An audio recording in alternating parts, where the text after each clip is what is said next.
भगवान श्री कृष्ण ने अंतः संपर्क स्थापित करके मुझे कुछ बातें बताई। सचमुच मैं यमुना नदी को बहुत प्रेम करता था।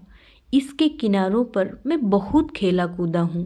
हालांकि इसका अस्तित्व एक नदी से ज़्यादा कुछ नहीं है, परंतु यहाँ का दृश्य इतना मोहक है कि मथुरा में रहने का मन हो जाता है। नदी का बहाव बदलने की कोशिश करो। जो लाल मस्जिद तुम्हें नजर आ रही है उसके पास ही मेरा जन्म स्थान है। कंस के समय में यह जेल थी। यहाँ मेरी माँ कैद में थी। वहाँ नंदगांव में एक स्थान है जहाँ एक धोबी घाट है। कुब्जा का कुआं पाट दिया गया है। 30 अक्टूबर 1944 को आज सुबह 9:45 पर एक भाई को ब्रह्मांड मंडल की यात्रा पूरी करा दी गई है।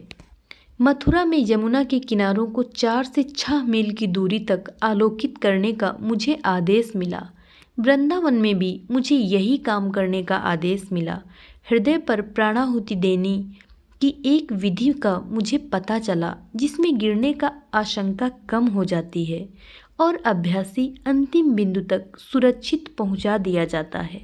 प्राणाहुति देने वाले व्यक्ति को निश्चित समय पर विचार कर लेना चाहिए ताकि उस बिंदु को आगे न खोला जाए। प्रशिक्षक की पहुंच के अनुसार यह विधि काम करेगी। लाला जी को चेतना के सभी स्तरों पर इतना अधिकार था कि वे नींद में भी काम करते रहते थे। उन्होंने अनुग्रहपूर्वक वही क्षमता मुझे भी प्रदान की है और मेरी परीक्षा भी कर ली है। उनकी कृपा से मैं सफल भी रहा। इसके अलावा मैं जानता था कि इस विषय में मेरी परीक्षा ली जाएगी। लाला जी बोले, तुम जैसे व्यक्ति से कुछ छिपा कर रखना बहुत कठिन है। चूँकि विचारों में तुम हमेशा मुझसे जुड़े रहते हो, अतः तुमसे कोई बात छूटती नहीं है। शाम को 5:35 पर मेरा अंतिम बंधन तोड़ दिया गया। मुझे इसका पता लग गया। हालांकि मुझे बताया नहीं गया था कि यह क्या था, लेकिन भाग्य में लिखे समय के पहले शरीर न छोड़ने के लिए मुझे आगाह किया गया। सुबह 11:35 पर लाला जी ने मुझे बताया कि मेरे काम के लिए आवश्यक सारी शक्तियां उन्होंने मुझे हस्तांतरित कर दी हैं। लाला जी ने बोला, प्रकृति में 2 सिद्धांत क्रियाशील हैं, एक रचनात्मक और दूसरा निषेधात्मक।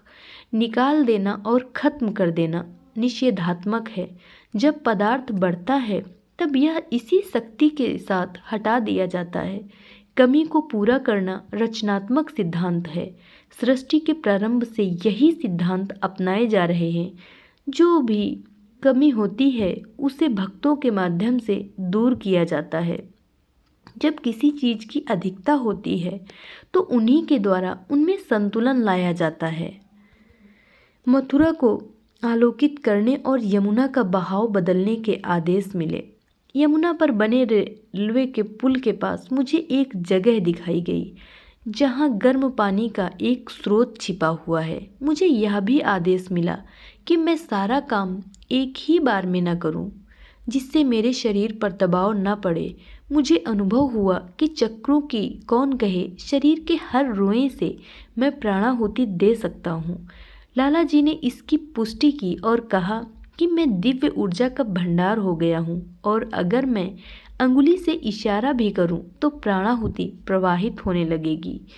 रात 8 बजे मुझे सूचित किया गया कि मथुरा में मेरे काम का क्षेत्र तैयार किया जा चुका है और मुझे अब काम में देर नहीं करना चाहिए। 4 नवंबर 1944 को मथुरा के लिए रवाना हो गया। 5 नवंबर को लाला जी ने कहा, वृंदावन का हर स्थान अवलोकित करना है। वृंदावन में राधा कुंड नाम का एक स्थान है, वहाँ जरूर जाना और उसे पवित्र बनाना। भगवान श्री कृष्ण ने मुझे सलाह दी कि तीर्थों की अपनी खोज के बारे में मैं अपने गुरु लाला जी महाराज के अनुसार काम करूं। लाला जी महाराज ने कहा कि जब तक वे आदेश न दें मैं किसी को प्राणाहुति न दूं। उन्होंने बताया कि कुब्जे के कुएं पर बैठने से मुझे जिस हालत का अनुभव हुआ है वह उस स्थान में प्रभाव के कारण था।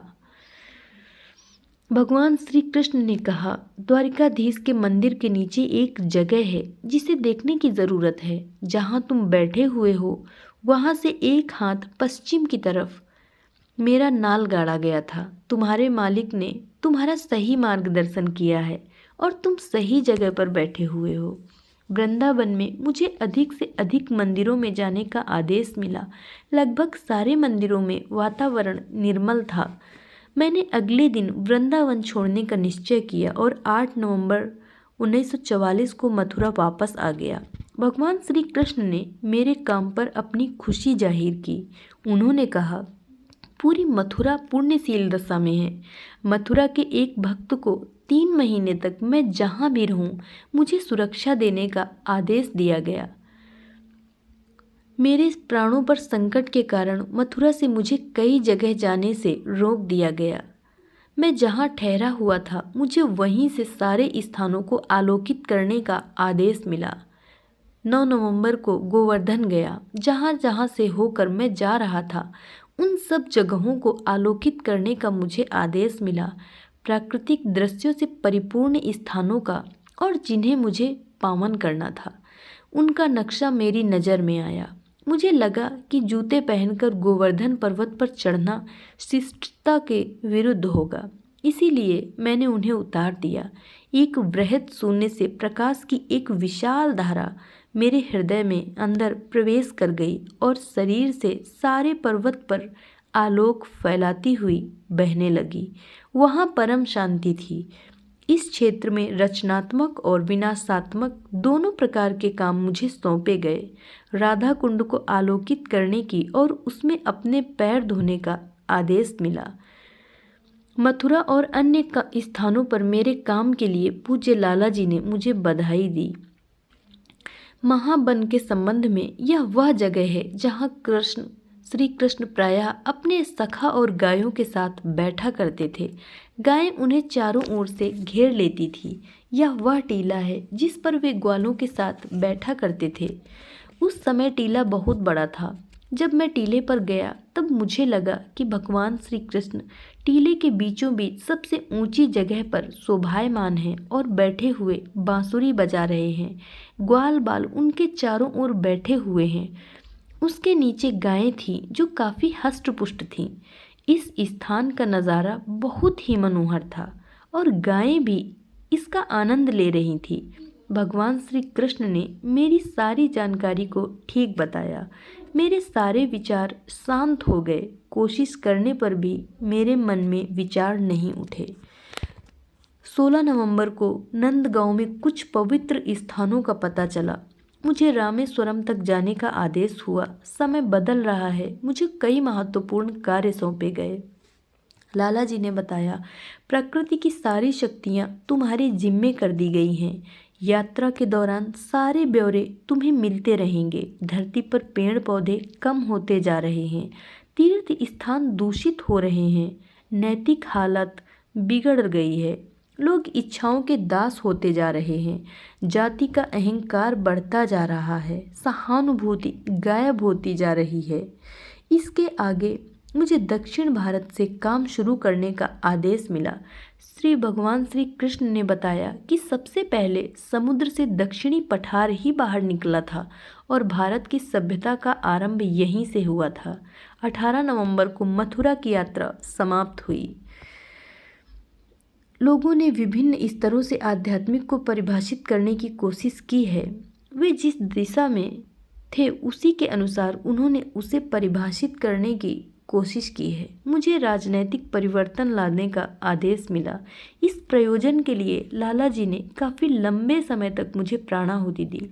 मुझे अनुभव हुआ कि मेरे शरीर के रोम रोम में ऊर्जा भरी जा रही है।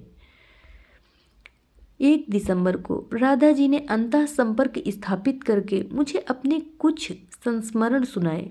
स्वामी विवेकानंद ने भी अंतः संपर्क स्थापित किया और मेरी दशा और मेरे द्वारा किए गए काम पर संतोष प्रकट किया। राधा जी और स्वामी विवेकानंद दोनों ने ही मुझे बताया कि ध्यान की जो विधि उन्होंने अपनाई थी वह यही थी जो हमारी संस्था में अपनाई जाती है। स्वामी विवेकानंद ने मुझे अपनी संस्थाओं के कल्याण का ध्यान रखने को भी कहा। 2 दिसंबर कबीर साहब ने भी मुझसे अपने मिशन को दुरुस्त करने को कहा। 4 दिसंबर को स्वामी विवेकानंद ने आध्यात्मिक कार्य के लिए अपनी सारी शक्तियां मुझे सौंप दी। अगस्त्य मुनि ने मुझे सूचित किया कि उन्होंने मेरे काम के लिए दक्षिण में क्षेत्र तैयार कर दिया है और उन्होंने मुझे वहां यथाशीघ्र पहुंचना चाहिए। स्वामी विवेकानंद ने मुझे विश्वास दिलाया कि जब कभी भी उनकी ज़रूरत होगी वे मेरे पास आ जाएंगे। मुझे जो भारी जिम्मेदारी सौंपी गई थी, स्वामी विवेकानंद जी ने मुझे उसकी याद दिलाई और मुझे अधिक सक्रिय होने की सलाह दी। वे बोले, तुम्हारी यात्रा का समय कार्य में बीतना चाहिए। तुम्हारे सामने भारी काम है, तुम्हें इसे अपने जीवन काल में पूरा करना है। यात्रा काल में सारे समय तुम्हें निर्देश मिलते रहेंगे। चैतन्य महाप्रभु ने कहा कि उनकी आशाएं मुझ पर टिकी हुई हैं और मुझे उनका काम भी अपने हाथ में ले लेना चाहिए। उन्होंने मुझे उड़ीसा जाने का आदेश दिया। स्वामी विवेकानंद ने कहा कि वर्तमान स्वरूप वाले धर्म का स्थान आध्यात्मिकता को ले लेना चाहिए। केवल आध्यात्मिकता को ही शेष रहना चाहिए और सारी फालतू चीज़ों को दूर कर देना चाहिए। हमारे देशवासियों की पाश्चात्य सभ्यता की नकल करने पर उन्होंने असंतोष प्रकट किया। आज मैं दक्षिण भारत के लिए रवाना हुआ 14 दिसंबर 1944 को। 17 दिसंबर 1944 को मैं मद्रास पहुंचा। रास्ते में मुझे दक्षिण पठार को आलोकित करने का आदेश मिला। मुझे अनुभव हुआ कि मैं आध्यात्मिकता में प्रभु सत्ता का आनंद ले रहा हूँ। मद्रास में नगर को आलोकित करने का काम मैंने समाप्त कर दिया। रामकृष्ण मिशन के अध्यक्ष से नहीं मिल सका। कल मुझे रामेश्वरम के लिए प्रस्थान करने का आदेश मिला। स्वामी विवेकानंद ने मुझे बधाई दी और कहा कि पूरे दौरे में मेरा कार्य प्रशंसनीय रहा।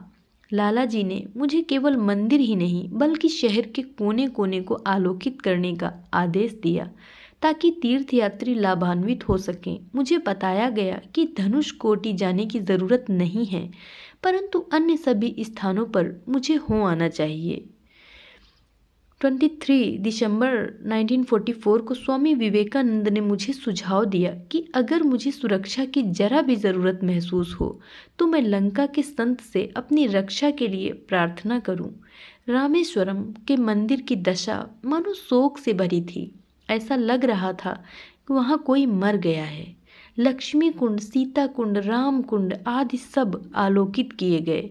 चूँकि मेरे पास नगद राशि थी, अतः जिस धर्मशाला में मैं ठहरा हुआ था मुझे उसके अंदर कमरे में सोने का आदेश मिला, परंतु मच्छरों के मारे मुझे नींद नहीं आई। उसी समय लंका के एक संत ने मुझे बताया कि उन्हें आदेश हुआ है कि जब तक मैं रामेश्वरम में हूँ वे मेरी रक्षा करेंगे। मुझे बताया गया कि काम खत्म हो गया है, इसलिए रामेश्वरम में रुकने की ज़रूरत नहीं है। मुझे कल से लंका का काम शुरू करने का आदेश मिला। लाला जी ने लंका पर ज़रूरत से ज़्यादा प्राणाहुति देने के विरुद्ध मुझे सावधान किया ताकि लोगों में विचार उठने बंद न हो जाएं। मैं मदुरै पहुंचा। मुझे उस नगर को आलोकित करने और दूसरे दिन सुबह त्रिवेंद्रम पहुंचने की आज्ञा हुई।